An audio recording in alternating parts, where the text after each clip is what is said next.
Welcome back to the channel guys.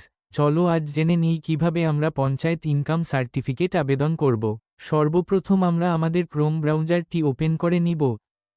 যদি কেউ ফোনে করে থাকেন তবে অবশ্যই ডেস্কটপ সাইটটি ওপেন করে নেবেন।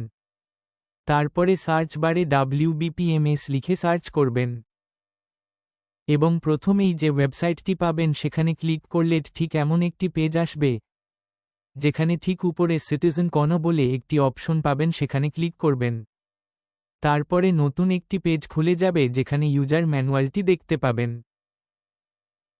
ঠিক নিচে চেক বক্সে টিক করলে প্রসিড বলে একটি অপশন আসবে, সেখানে ক্লিক করলে সাইন আপ করার পপআপ খুলে যাবে।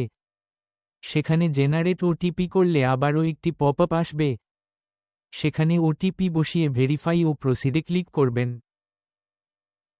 তারপরে ফর্মটি চলে আসবে, সেখানে জিপি ডিটেলস এই গ্রাম পঞ্চায়েতের তথ্য বসাবেন।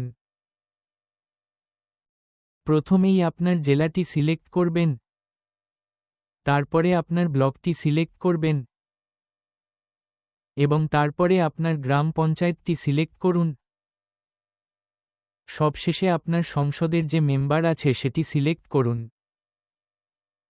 তারপরে অ্যাপ্লিকেন্টস ডিটেলস গিয়ে প্রথমে স্যালিউটেশনটি সিলেক্ট করবেন এবং নিচে আপনার ভাষাটি সিলেক্ট করবেন, নেপালি বা বাংলার মধ্যে যে কোনোটি। তারপরে আপনার পার্সোনাল তথ্যগুলো ইংলিশ ও বাংলা দুভাষাতেই বসিয়ে নেবেন,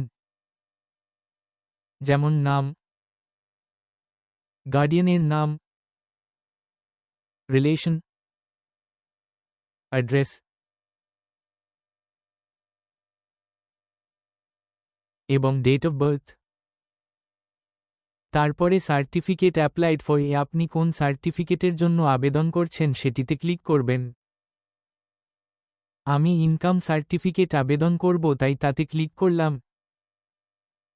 এখন বাৎসরিক আয় ও তার উৎসটি বসিয়ে নেবেন।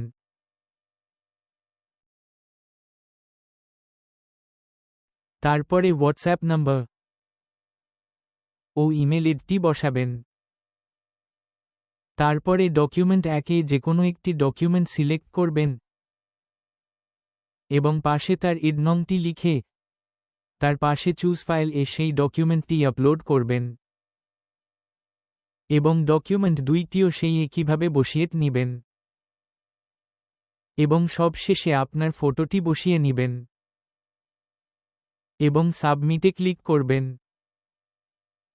তারপরে অ্যাপ্লিকেশন এডটি জেনারেট হয়ে যাবে এবং উপরে application status and certificate download click করলে নিচে অ্যাপ্লিকেশনের স্ট্যাটাস দেখতে পাবেন।